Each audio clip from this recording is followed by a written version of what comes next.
We live, yeah. Morning, everybody, and welcome to Children's Scrutiny Panel. It's 11 a.m. on Monday, the 28th of April. I'm Itrat Ali, and I'll be chairing the meeting today. So just want to welcome everybody here today. So if it's all right, can I ask you to use your mics, and we'll go around the room and do introductions.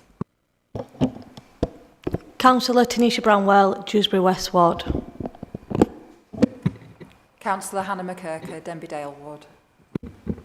Good morning, I'm Jane Ryler from Home Valley South Ward. I'm Martin Wilby, I'm Head of Education Places and Access. Good morning, I'm Stuart Horn, I'm Head of Children's Commissioning. Good morning, I'm Joanne Sanders, I'm Service Director for Learning and Early Support.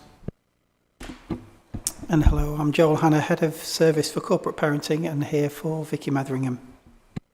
And online we've got... Good morning, I'm Ruth Kendrick, I'm the Cabinet Member for Children and Young People's Services. And supporting me we've got... Good morning, Helen Kilroy, I'm the Assistant Democracy Manager from the Governance team. Thank you. We've got a couple of apologies today from Councillor Smith, Councillor Robinson and Councillor Pinnock. So agenda item number 2, minutes of the previous meeting. Have you all received and read a copy of the minutes received on the 14th of March? Is anybody able to second that? I'll second that. Thank you, Councillor Bramwell. Item number 3, declarations or interest. Any interest or declarations? None. Item number 4, admission of the public. So all the agenda items will take place in public. Item number 5, deputations and petitions. So no deputations or petitions received. Item number 6, public question times. Again, no public questions received. So we move swiftly on to item number 7, which is a report on special schools, an update on the rebuild of Joseph Norton Academy and Woodley School and College. So the panel will consider this report, giving an update on the rebuild of 2 new special schools at Joseph Norton Academy and Woodley School and College. So if I can hand over to Stuart Hall, who will lead this, and supported by Martin and Joanne Sanders. Chair, is it okay if I just do a very brief introduction? So thank you for being able to listen to the update on the rebuild of 2 of our existing special schools. This is a huge investment for Kirklees youngsters, and very much has been about part of our sufficiency duty to enable our ambitions that wherever possible, Kirklees youngsters are able to be educated in Kirklees so that they can be close to where they live. And we recognised some while ago now that there was a growing need for places for youngsters with complex autism, as well as those youngsters with social, emotional and mental health challenges. And we've been pleased to be able to work for quite some time now in getting ready to rebuild and I suppose specifically as well, introduce some additional places for Kirklees to meet our needs. I'm pleased that Stuart Horn and Martin are here today. They're going to tell you a little bit more about where we're at and some of the detail, as they are each leading one of these projects to make sure that they're moving along nicely. So with that, I'll hand over to Stuart, who's going to update about Joseph Norton. Thank you. Thank you, Joe. As Joe said in the introduction, we have a duty to ensure sufficient learning places for children with special educational needs and disabilities in Kirklees, and we pay attention to areas of growing demand and how we respond to that. So a particular area of growing demand that we're dealing with Joseph Norton Academy is children with social, emotional and mental health needs. So the current Joseph Norton Academy site, if you're not familiar with it, is in Sissit, and it's able to accommodate 63 pupils. The site is a little bit outdated, it's a little bit small, so we wanted to develop a site that was not only bigger with more capacity, but also a real high quality learning environment where children can learn in a facility that we can be proud of and can give them high hopes and aspirations for the future. So we put a lot of care into listening to the voice of children when we've been putting the design of the school together, as well as the school staff and teachers. So our voice team has been speaking to pupils about what it is that would make it this high quality learning environment for them, and we've included that in the design as much as we possibly can. For example, they told us about the importance of outdoor learning and animals, and which they have a facility for at Sissit. We're making sure that we've got room for a farm type provision in the new site. So mentioning the new site, then that's on the site of the former Deaton Centre. We're currently in a pre-contract phase, so we're engaging with a contractor to sort of finalise and firm up on the design details of the school, and also some of the arrangement for construction and getting started on that. So part of that, as we say in the paper, has been about some degree of value engineering. So that's been where the construction partner has been looking at our proposed design, and they're suggesting some changes which they think would be better value for the council. And just to give an example of the kind of thing that we're talking about here is it's things like the original design had a canopy over the entrance of the school, and they suggested if we made it a slightly different, slightly smaller design, it would be much cheaper to build and maintain, but at no detriment to the pupil's experience. So that's the kind of thing that we're talking about here. As well as that, the contractors are working up final costings and final timelines. But the positive news is that we are scheduled to start working on site, starting on the groundworks in early June of this year. So we'll see a positive physical impact quite soon. It's also important to mention that we've been working, engaging with the local community around Deaton and Ashbrow with preparing for this build. We're looking at how we can use the contract's social value aspect to help children and young people of that area and their aspirations. But also key things such as how the new school will fit in with the community. So Deaton Carnival is very important to the people of the area. So we've been working with the contractors and the planning team to make sure that we can help and support the carnival to go ahead both this year and into the future. We're also planning how we are going to grow the pupil numbers until the new school opens, because obviously it wouldn't be practical to go to double the school size from one term to the next. So we're looking at how we can start to bring in more pupils into the Joseph Norton Academy School by using different sites as temporary locations for them. So this is particularly important because we're looking at increasing the age range and increasing more girls into the school. So it'll help us to build that up in the meantime. So finally, the other things that we're working on with the school is just about the what goes inside the school, the furniture, the IT, what we need, and how exactly that will be purchased and provided, and how the transition arrangements will work. So, thank you. Yeah, that's where we're up to in terms of Joseph Norton Academy rebuild. Okay, so for Woodley, very many of the things that Stuart has spoken about are absolutely the same for Woodley. So the very positive experience working with the school leadership team and the pupils of the school in working out a design that will work for this cohort of pupils. The school staff know their pupils better than anybody, and it was really important to get the views of the pupils and what they like, what would work for them, and particularly I think in the outdoor play area, that's really come through quite strongly in that engagement. I hope Stuart won't mind me saying, but the future Woodley site is a bit more complicated than the Deaton site, partly because of the existing buildings that are on that site at the moment. So in the Cabinet report from July 2024, there was a list of key elements that would need to be addressed in order to start the build process on this site.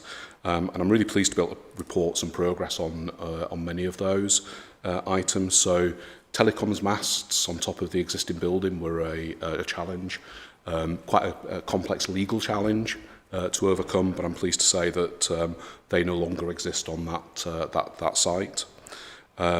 We had a private preschool based on the site, and we were able to support them to move premises into Almonbury Library. And I think that's been a really, really positive thing. It was something that obviously has enabled the build process, but actually they've now got better facilities than they had previously, and they're very much in the heart of the community. So that was a positive sort of win-win situation there. One of the big complexities associated with this site is that the buildings are in a public-private partnership arrangement, so very similar to a PFI arrangement.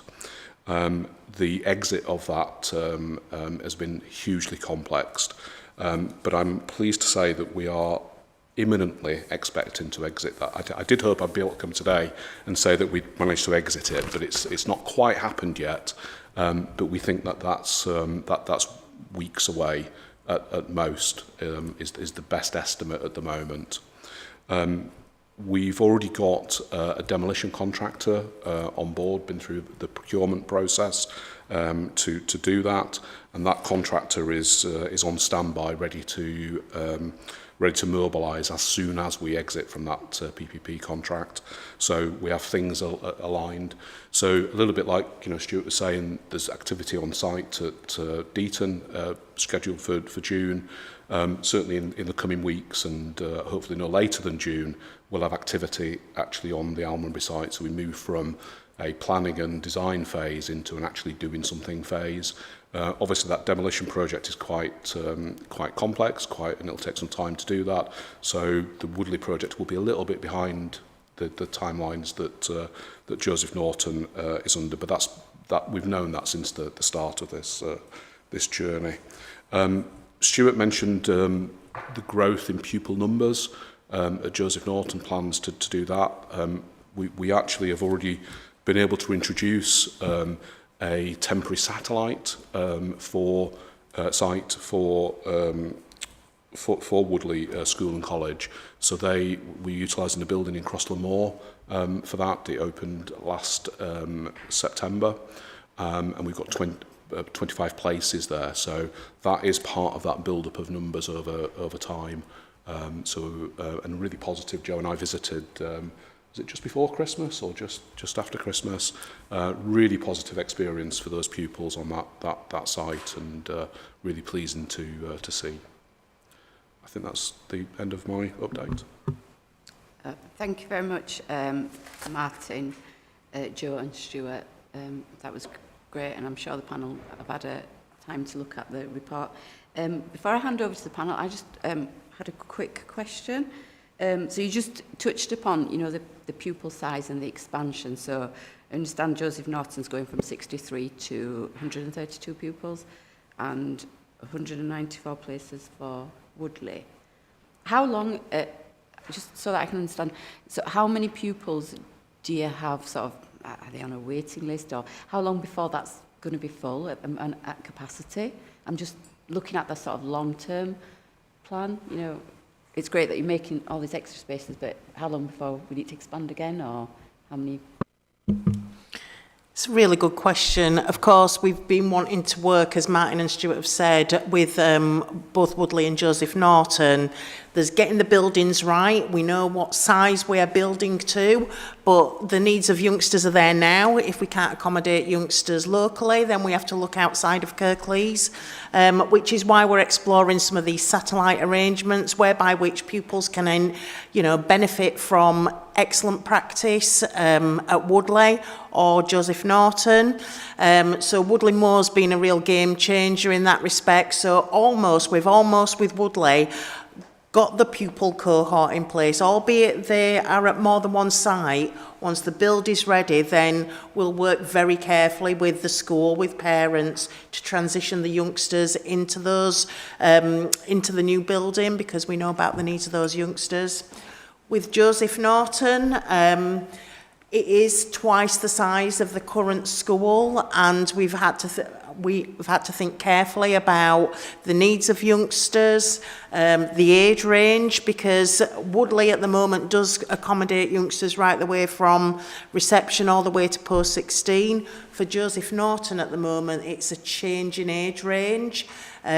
So at the moment, the age range of the existing school was 7 years old up to 16. When the new build is in place, and actually when you're an academy like Joseph Norton, you have to complete what's called a significant change.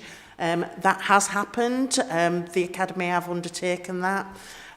So in theory, they could start to build up those numbers now, but we've got to be realistic about the needs of the youngsters and the buildings that are currently up at Sisset. So we are exploring with them, could we do something similar, whereby which more youngsters can benefit, particularly, I suppose, some of the younger youngsters, because we want them to be educated locally. But that's still under discussion. The positive thing is we look at decision making and where youngsters require a special school place, a specialist place. We try and think very carefully about where they might be able to be placed and have some of those discussions with our special schools. So I think, as Stuart said, what you don't do is open up a school, move 63 youngsters across and then go, right then, 63 more, all join at once. We need to think about what best meets the needs of youngsters. So we're very mindful of that and thinking about that in the Education, Health and Care Plan team, and they work really closely with our commissioning team.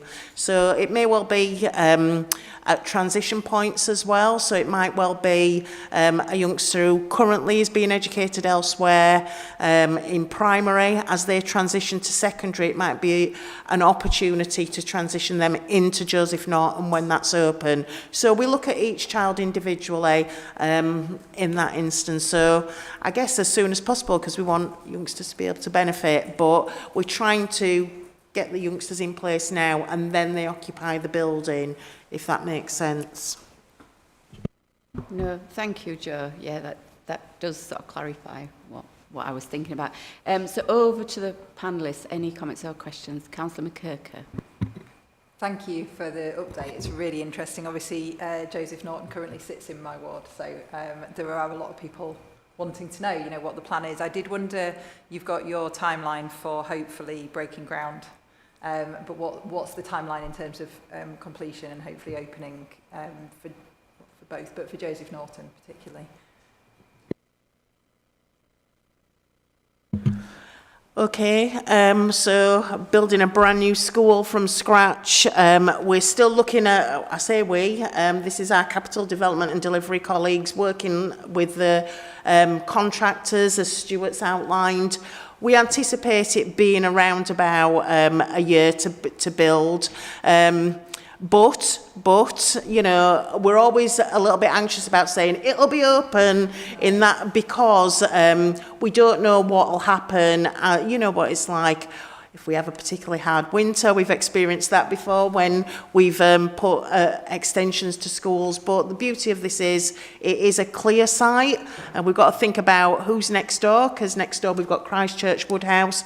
But it's something we're really looking at all the time and liaising closely with the school. That's why it's more than just the build. It is about thinking then about how you occupy, how you order the furniture, the things that you start to understand. But we are optimistic. It'll be around about a year, maybe slightly longer, and it'll be dependent upon some things that are outside our control.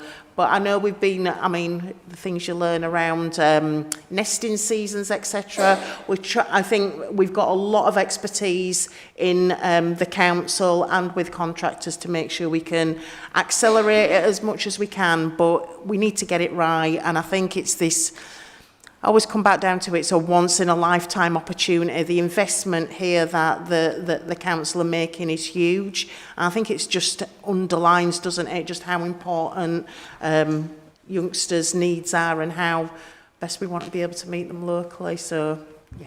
Thanks. No, that's brilliant, and yeah, I won't hold you to it to the day, but it's just nice to have an idea, and because am I right in understanding that at Woodley there are students on site while the demolition works will be underway, or is that an empty site as well that you're? It's an empty site. Okay. Is Woodley. So literally as soon as we're out of the PPP contract, demolition can start, subject to mobilisation of the contractor. So we're all just really ready to go as soon as possible. But obviously it will take a little bit more than a year for Woodley because we've got a demolition project to do first, and it is quite an extensive demolition project. Thanks. Councillor Riley. Thank you for that presentation. I think it's really important. I think it's really positive having young children of Kirklees actually being able to go to school in Kirklees, so they won't be travelling much further. They'll be making friends with more local people. So it's great, yeah, and it's good that the council is putting forward all that money. Was it 46 million, something like that? Yeah, yeah. I was going to ask just a couple of things. When you engage with, I know you've done engagement with parents and with staff and with students, then what's been the outcome of that, and how do you go about carrying out that engagement with all the sort of stakeholders? Yeah, we have a dedicated team in children's services who are skilled at engaging with children of all levels of ages and abilities. So they've spent a lot of time in the schools doing sessions with pupils to understand what their kind of wants, needs and aspirations are. Some of it, and it's taken a whole range of different forms. Some of it's been about play sessions with children, some of it's been more formally kind of facilitated feedback sessions. But what we've done is when the team have summarised that, and it's included things like they've given us little videos or drawings or things that the children have done for us, and we've taken those into the design meetings with the architects and with the school team, with the construction firms, to directly say, look, this is what they say they want a classroom to look like, this is how big it should be, and this is the kind of, you know, for example, we've put little garden areas outside the classrooms at Joseph Norton, because that was something that pupils wanted, a small space outdoors that they could take their work out into when it's appropriate. And I think I mentioned earlier the thing about the farm provision at the new Joseph Norton Academy site. Children told us that was really important to them, so we made sure that we took it right into those design discussions. And I should follow up with actually, we've actually been completing the loop by taking the proposals back to the school as well and showing the pupils, say, following what you said to us, this is what we've done, is this what you wanted, is this what you meant, and that's worked quite well. They've been very positive about that. And are the parents okay with the new project and the new school that their children will be moving into? Yeah, I think obviously when you move a location of a school, I suppose there are always some people, it suits some people more than others. You know, if it's the advantage of the Deaton site is it's more central to Kirklees, whereas the Sissit site is kind of out on the boundary. So we did, when we were appraising sites to move to, that was one of the factors that we looked at, as where's accessible for most of the pupils who are likely to want to go to that school. So they're obviously, for some people, for some parents and families where it might be further away for them, you know, we've got to work with them about how the pupils will get to school and back. I think that's been the main concern, but it's something that we're used to dealing with. I think it's worth saying for Woodley, the distance of the move is actually quite small, so it's not something that triggers a significant change in the same way as the Joseph Norton move. So less of an impact there, I think, in many ways for parents. But hugely better facilities has got to be something that everybody welcomes. And for just to add for Woodley, the thing that sticks out for me from the pupil engagement is swings and trampolines. Those were really really important to them, and we'll be also Woodley currently have a forest school So that's something, you know, the farm for Joseph Norton, the forest school for Woodley, just through that feedback and taking account of what they've already got as well. Thank you. That sounds really positive. Jo, did you want to add? Yeah, just in terms of, I think as well, it's, you know, it's about what's important to pupils, but what helps them to manage their feelings, their behaviours. We've obviously, like you say, £46 million, this is a huge investment. And we've also engaged, we've been to look at other schools that have been recently built. How do you get the best value? We've made sure that the construction type is suitable to meet the needs of youngsters. We've always said, haven't we, it's a once-in-a-lifetime opportunity, but I had the pleasure of going to Woodley School and College to feed back to some of the youngsters. It was swings, trampolines. They did want a helter-skelter. We've not quite managed a helter-skelter, but actually being able to use the topography of the site, we can put slides in, and this is not just because, you know, they're not fanciful asks. They're very much about meeting the needs of some of those youngsters. And I think, as both Martin and Stuart have said, outside is equally, if not as important as what happens inside the building. So, yeah, and I think there's been lots of checks and balances along the way. But, yeah, it's really important. I think the only bit of feedback I was at the Parent Carer Forum's AGM nearly 12 months ago now, but one parent said, why is it taking so long? So I think that's the only frustration. These things always take longer than we would like. But part of the reason for bringing an update was there's so much been going on to make sure we get this right. And now we're very, very close to realising the actual bricks and mortar. So thank you. No, thank you. It's a really comprehensive report, and as you say, it's good to stay in the loop and be interesting to see progress as it happens. Any further comments or questions from the panellists? Councillor Brown. Yeah, just a quick one. First of all, I just want to commend officers and partners because the report is highly detailed and there's a lot of work that's clearly gone into this, and I think it's fantastic. It's not two schools that I've got much knowledge of, but obviously I'm learning as I read more about it. There's some external partners and organisations, part of the plan. If anything changes with those external organisations that you're working with, you know, their leadership or they face issues, what does the council have in place? What formal agreement do you have in place that these partners and these organisations are still going to engage fully in this plan? So in terms of, we've been working really closely with the schools, and you're right, sometimes head teachers come and go, senior leaders come and go, but what we've been also been able to do, we've been able to engage the services of like a technical expert, somebody who's nationally known for their expertise on SEND, who's been able to put some challenge and support so that we know that the buildings are good, whoever's operating them, if that makes sense. So we've been able to get that check and balance. In terms of other external partners, just in terms of once we appoint contractors, etc., then we're contractually bound. But I think the real opportunity here is that co-production, that collaboration. For example, with Joseph Norton, it's part of a wider multi-academy trust. And with Woodley School and College, yeah, they've been very positive in terms of working with us, developing, meeting the needs of youngsters. So I hope we have future-proofed what we're undertaking, and yeah, hope that answers the question. Thanks. Thank you. Councillor McKirker. I just wondered, I know you briefly touched on the engagement you've done with direct stakeholders sounds fantastic. I'm really pleased to hear, especially that closing the loop where people feel that they've been heard and they can actually see the concrete impact of that. You mentioned some engagement with local communities as well, like in Deaton, I know you were talking about that. I think I would just say, is that something that you're planning sort of for the longer term? Certainly in our wards, there are sometimes issues with not necessarily what's actually going on, but what people perceive the school to be, and I would hope that that's something that, you know, it sounds like you've built positive relationships with the community to start with, that's something that you'll prioritise going forward.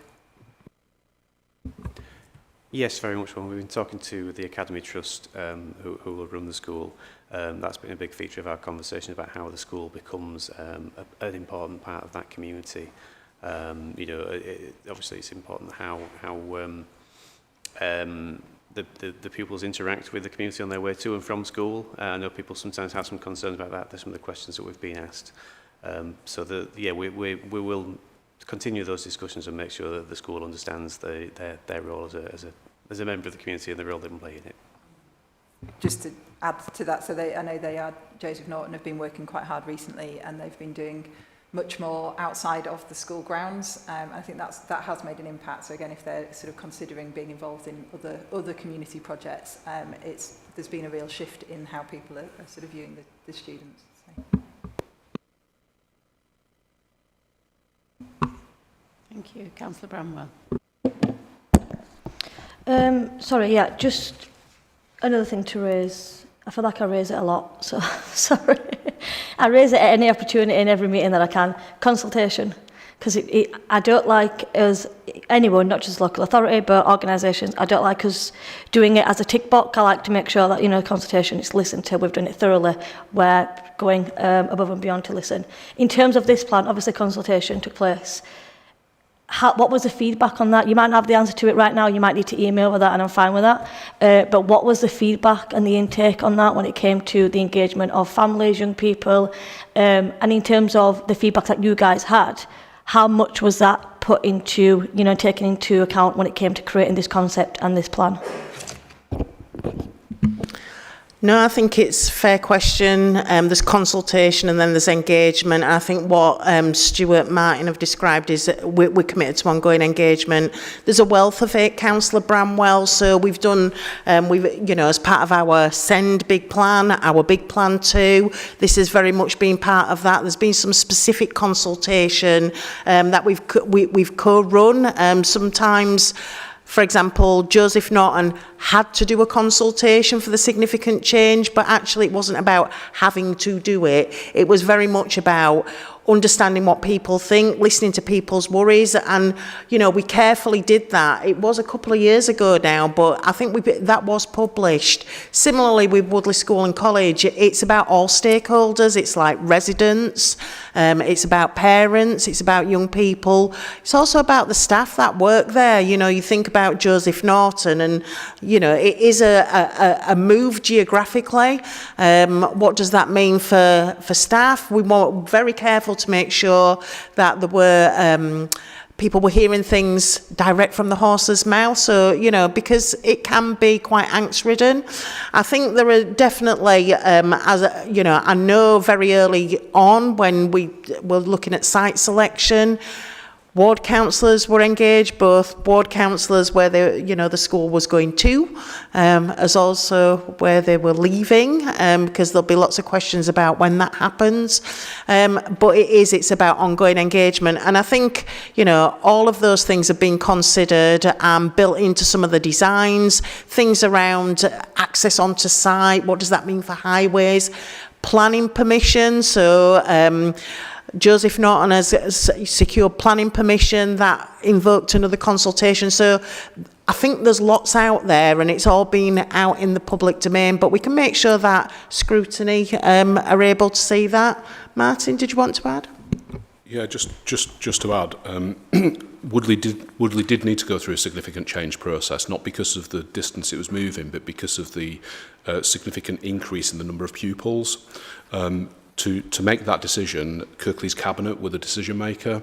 So in section 9 of the report, it references a Cabinet report on the 12th of March, which was the final decision of that process. So within that report, there is an outcomes report that details the consultation and the outcomes of the consultation. So I just thought that just might be quite helpful to the links there to access it. Yeah, no, thank you. My thoughts are, and I don't know what the panel think, but and officers as well. But once the 2 schools are completed, would it be possible and would it be beneficial to have a visit, considering that the panel will continue to be looking at SEND? I'd really value that if that's possible. I feel absolutely sure. We've built some primary schools in the not too distant past, and there's a lovely opportunity. I am sure the schools will really welcome being able to show lots of folk around the schools. So absolutely, we'll make sure that that's a note's being made of that. Yeah, it's a really exciting opportunity to see just the beautiful facilities that our youngsters will be able to enjoy. So absolutely, we'll make sure that scrutiny panel members are enabled to come and see that. Thank you. Thanks, Jo. Last few questions. Councillor McKirker. It was only a quick one just to ask, I don't know whether you're in a position to say, but whether the old site for Joseph Norton is intended for provision for young people still, or if you have any knowledge or information you can share on that. Thank you. At this moment in time, there's no, there's no, it's going to be this, it's going to be that. There are rules surrounding former school, former education, buildings and land. All I can say is that it is part of the plan to examine that, but we want to make sure we're focused on the end goal. We need to make sure as well that there's opportunity for a smooth transition, which might not mean today the building opens and that one closes, but there's no firm plans whatsoever. But we do acknowledge that what we don't want is for it to just be sat empty. So please be assured that it is part of the wider project plan in vacating the site. Riley. Yes, I would just like to ask about the, so at Woodley School and College, you talked, I didn't really quite understand the exit of the site from the public-private partnership, and also the extensive demolition of the existing buildings. Are they sort of linked at all, or are they sort of completely different things? There is a link in that at this moment in time, while we're in that contract, we cannot demolish those buildings. So that's the link. We must come out of the contract, which enables us then to demolish the buildings. So it's a sequenced element rather than anything else. Does that answer your question? Partly it does, but I just wondered what the public-private partnership was. What was it between? So we have 2 PPP or PFI contracts. One relates to some of our special school estate that was rebuilt. The rest refers to a number of our secondary and primary schools were part of this contract. It's getting on for 30 years ago, and there's rules and regulations about what you can and can't do to buildings. They operate in a specific way. When we identified the site for Woodley School and College, it was the former Almondbury Community School site that was part of one of the schools that's part of the larger contract. To be able to redevelop, we acknowledge that we would like to bring that school building out of that contract and then undertake a rebuild. So I think if you looked at previous reports that we've undertaken, we acknowledge that does take, it's very much a legal documentation that is extremely complicated, and so we've got to make sure that is negotiated, and we're almost there, as Martin said. Until we can take that step, then we can do the next step, which is to, I suppose, clear the site so that it's ready to rebuild the new school. Thank you. So the schools that were on that site, so there was a secondary school and a primary school on that site. Are both of those schools being demolished? So on the wider site, so there was what was some years ago Almondbury High School. And it was some years ago an infant school. It was Greenside Infants. Some while ago, all the schools amalgamated. There was the junior school, which is also now at Southgate.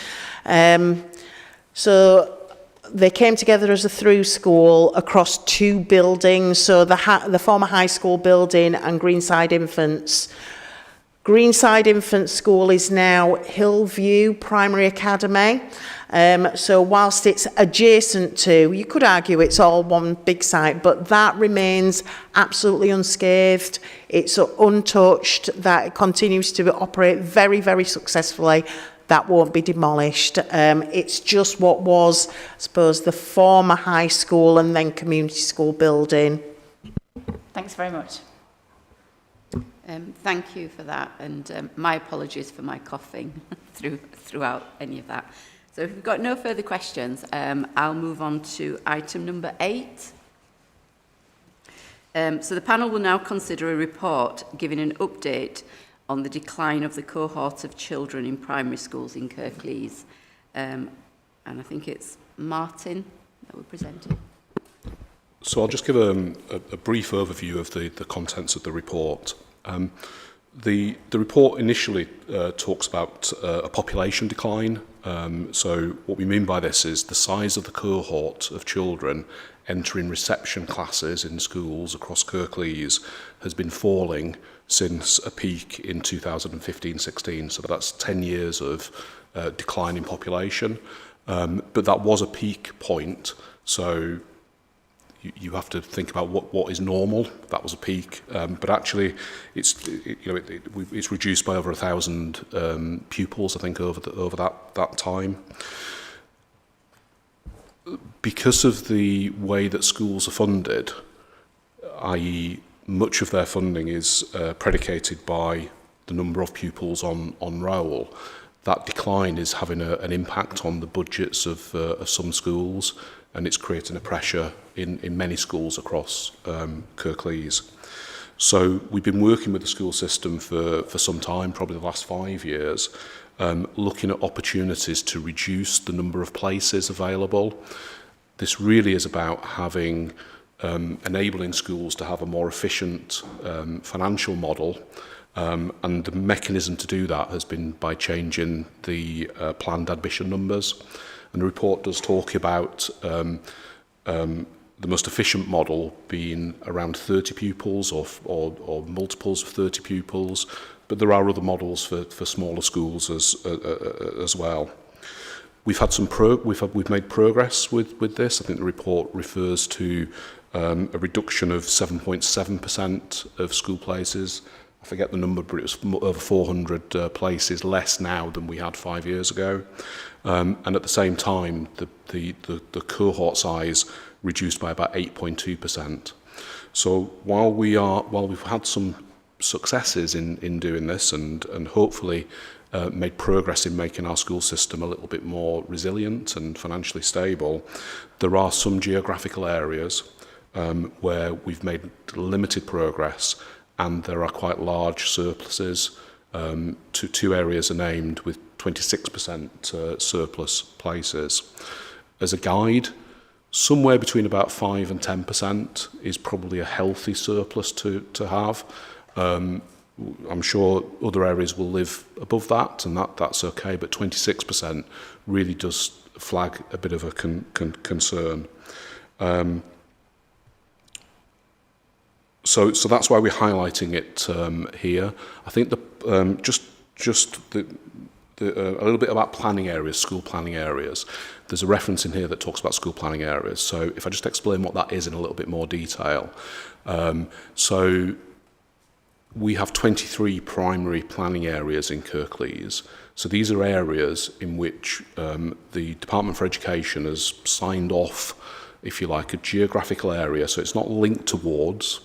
It's a different geographical area where we plan places at.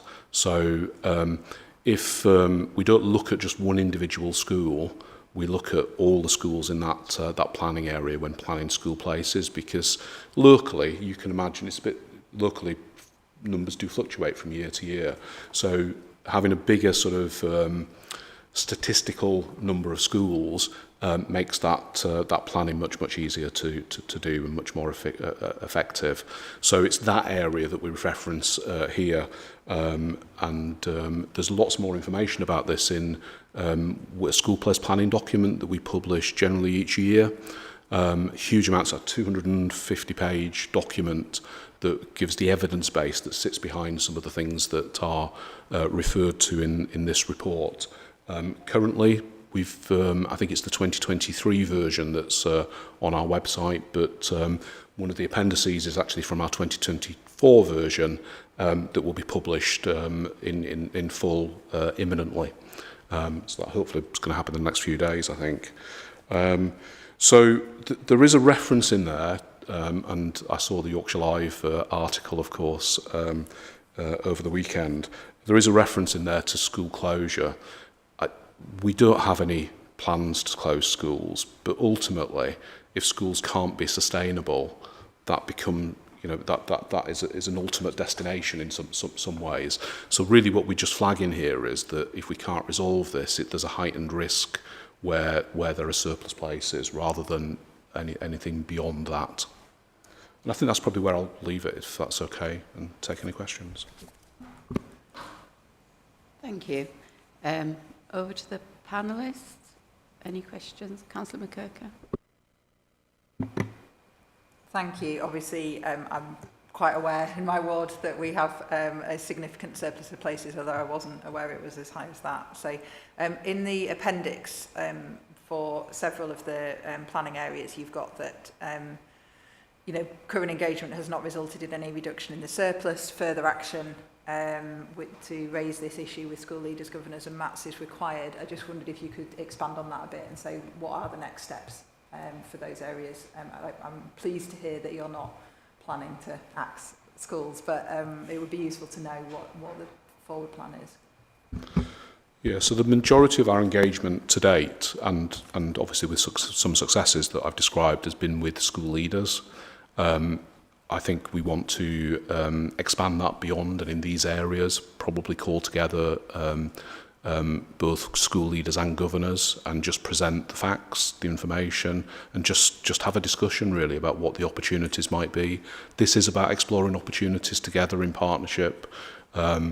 For some schools, we are not the admission authority, we're not in control.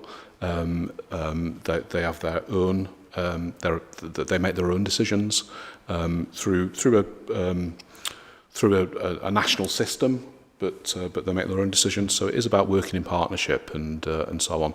So I think it's no more than that, to be perfectly honest. But obviously, where we've not been able to make progress with school leaders, it's what's the next step. And part of bringing it here is just that wider awareness that we wanted to raise, and we are very much open to suggestions as well from panel members. I don't have any amazing fixes for you. All I would say, several of the schools in my ward are within MATs. So when you talk about speaking to governors, the MAT will have governors. But I do know that a number of those schools also have what they call governors, but would actually be considered a subcommittee. Those are people with local knowledge, and I think they would be a really valuable stakeholder to speak to, even if the MAT is saying, these are our governors. It's worth reaching out to those individual schools, because often the MAT governors, obviously some of the MATs spread over quite a large geographical area. The other governors are very invested in their local area, so it would be worth talking to them. So. That's really, really helpful, thank you. We'll absolutely take that on board. Councillor Ryler. Can I ask you about the published admission numbers? I don't quite understand their role and how that's different to counting up the number of students that you have in the school. So can I just ask initially, who makes that decision as to what that published admission number is? Is it the school, or is it sort of... So the number, so there's a national admissions code, and that underpins the national system, if you like, for this. But basically, it's the admission authority that make the decision. So for community and voluntary controlled schools, the council is the admission authority. So it's the council that makes the decision, and each year we do a consultation, having already engaged schools. So we don't make, as a council, we generally don't make proposals that have not been agreed by a school in the first place, because that's not the way we work. But we engage with the schools, we look for these opportunities in this particular case, but it could be, in other cases, it could be an expansion, for instance. But here we're talking about reduction for the evidence that's been presented. Where you've got own admission authorities, so academies are own admission authorities, voluntary aided schools are their own admission authority, and trust schools are their own admission authority. So they make the decisions, but they must comply with the same admission code. As far as the differential between published admission numbers, so it's about how many pupils can join the school at a normal point of entry, so with primary schools reception. So if you've got a PAN of 30, then it's 30 places that are available to parent preferencing each year. Does that make sense? And then often there's at least 7 year groups if it's an all-through primary school. So the capacity would be 30 times 7 rather. So 210 capacity. But obviously, if changes have been made at a different point in time, you might have different numbers in each age group. Does that make sense? Sorry, it's quite complicated. No, that does make sense. So it's more about admission. It is. I think. For these published admission numbers. So in terms of funding, is that based on the published admission numbers or the actual number? Is that the actual number of students? The actual number on roll. Counting heads. So some of the dangers here are, so if I talk about an inefficient model, so if you've got, you might have a PAN of 45 or 60, but actually you have 35 children join. You've got the income from 35 children, but you have to establish 2 classes because there are infant-sized class rules as well, and even beyond that, would you really want more than 35 in a class?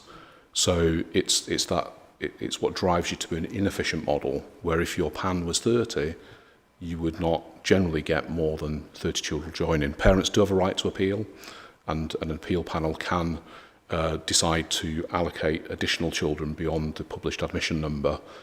So there are still some risks associated with this, but that's how the system works, and that's how it ties together, trying to find an efficient model. Yeah, that makes sense, totally.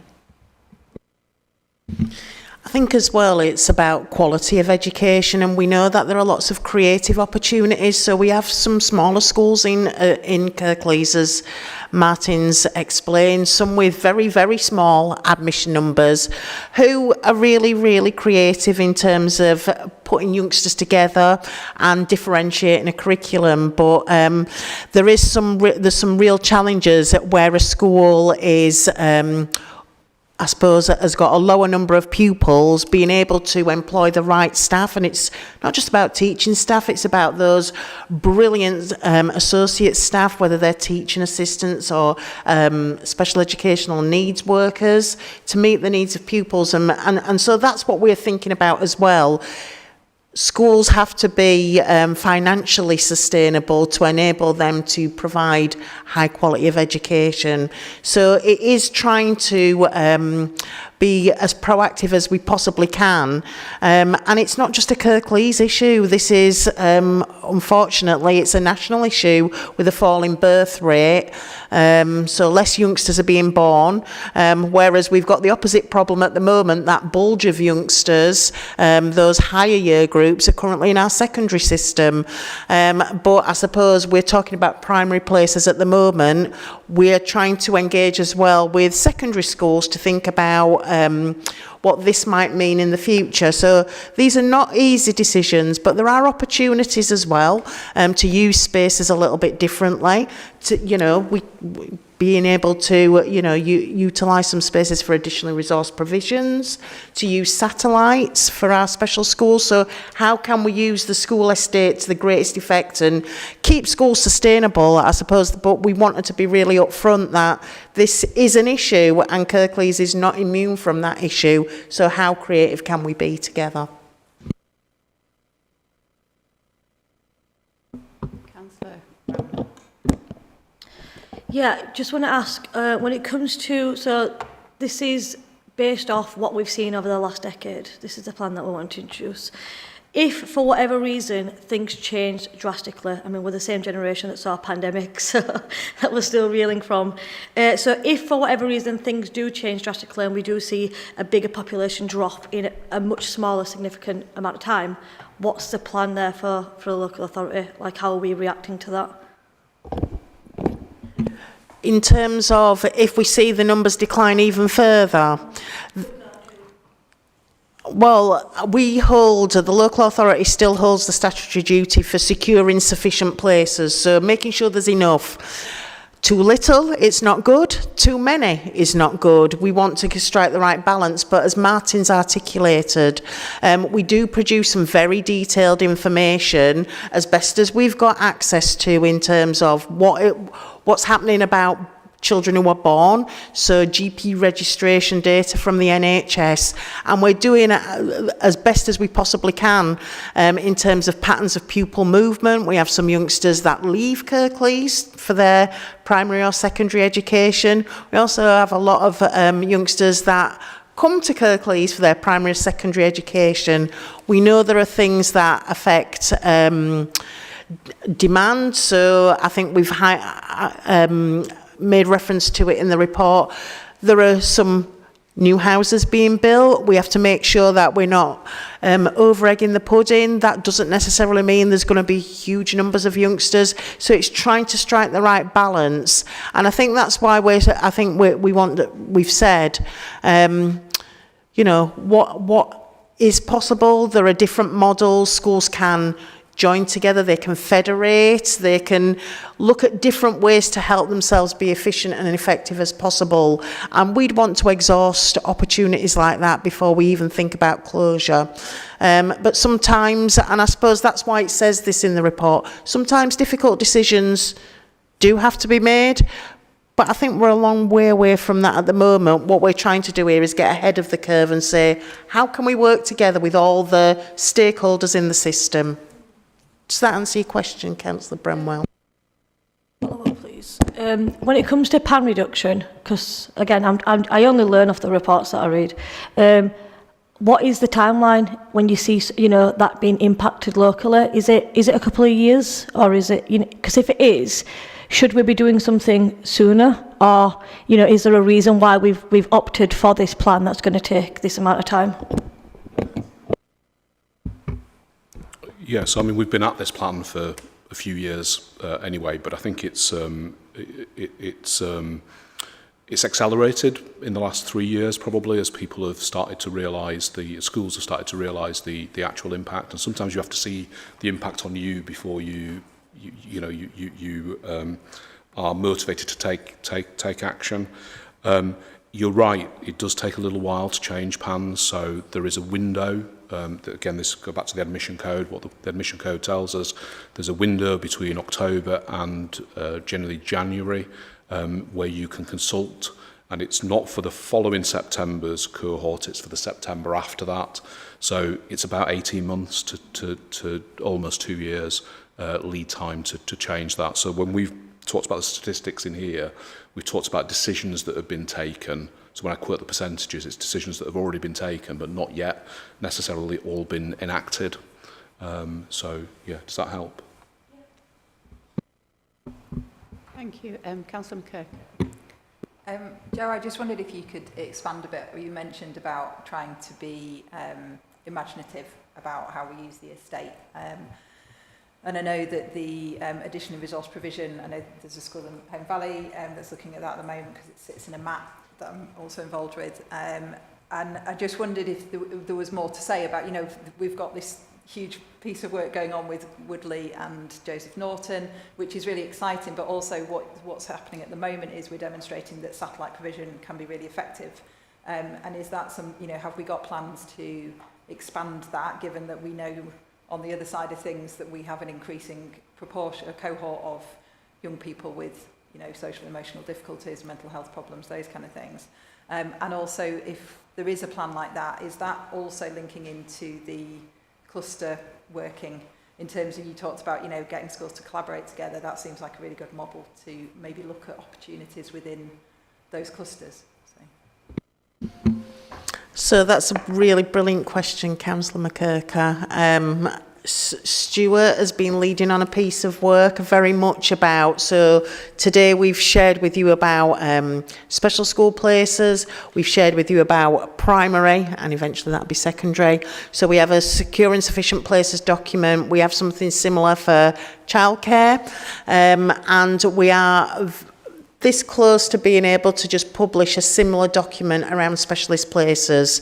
In terms of how did the additional resource provisions come about, and how have we established our need, again, it's something we're looking at all the time based on what is happening. And yes, the clusters are a really insightful opportunity for us to understand what is the demand coming through. So that's one of the factors affecting demand. We absolutely do want some further additional resource provisions. We're really pleased that the schools that you mentioned are currently working with us to establish some additional places.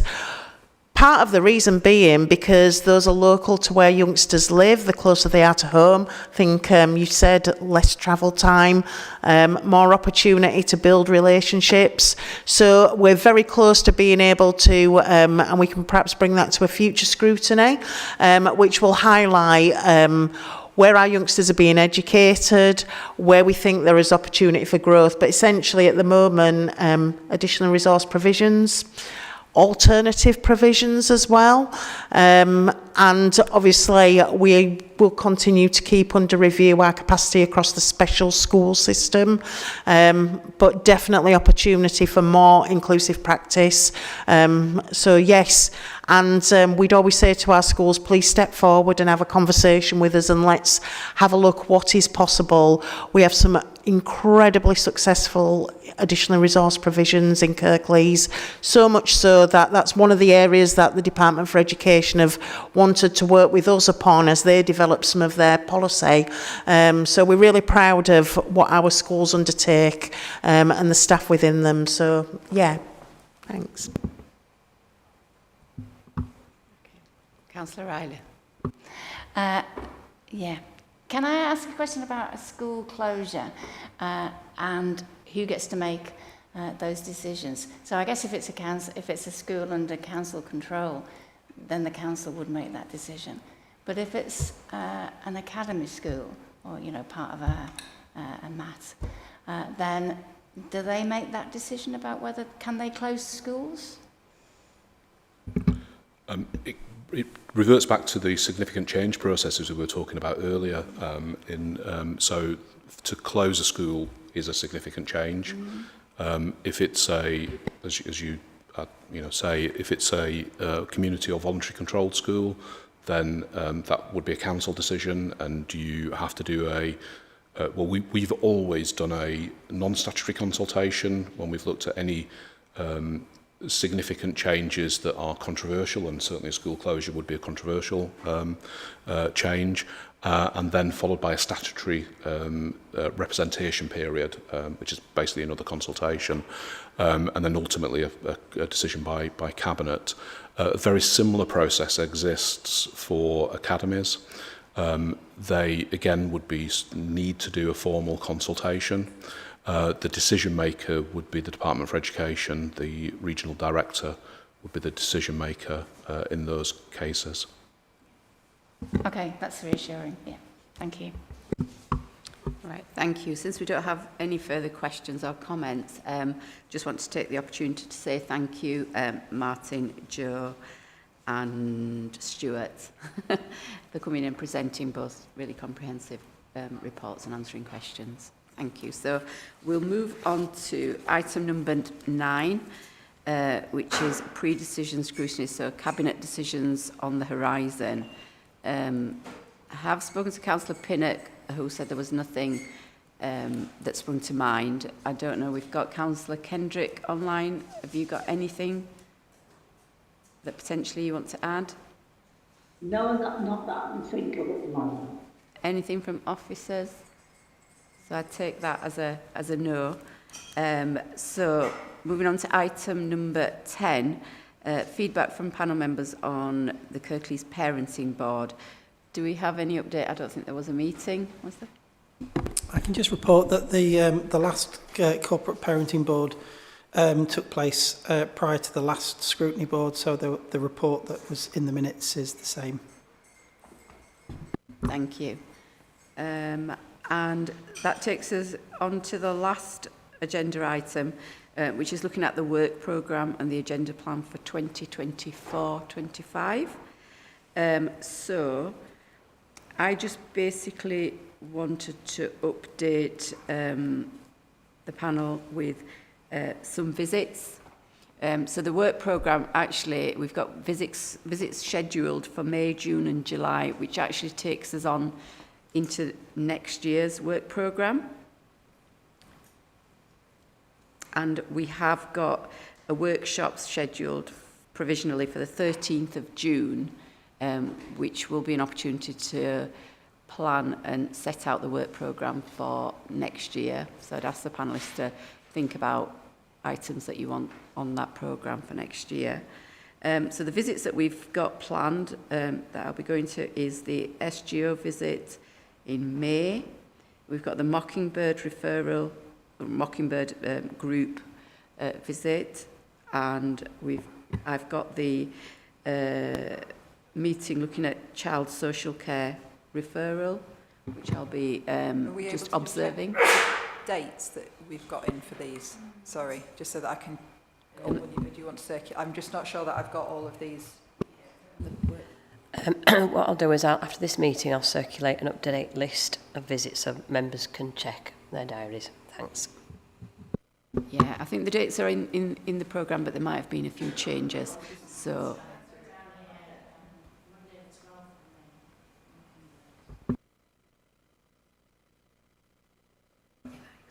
you've not got your mic on, Councillor Riley.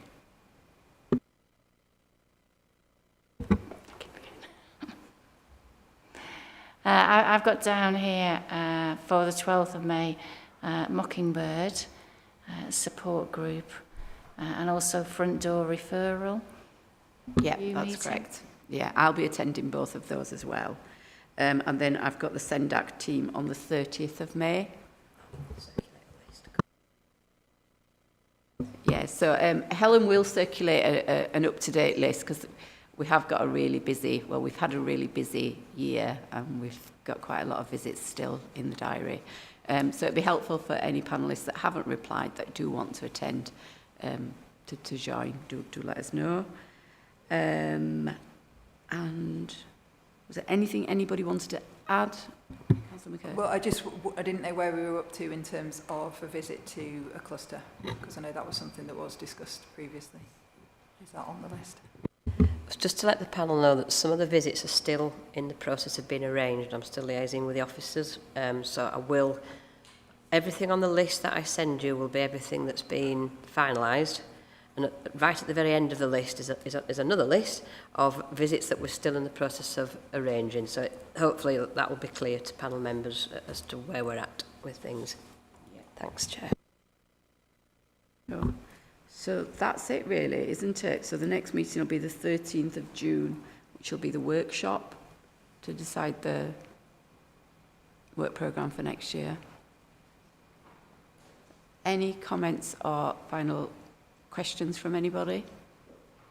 If that's the case, that was our sort of final meeting for this municipal year, wasn't it? So thank you all. Thank you to the panellists, and I'll see you all soon. Thank you, Chair. Well done for chairing it all year. Yeah, well done. Yes, well done.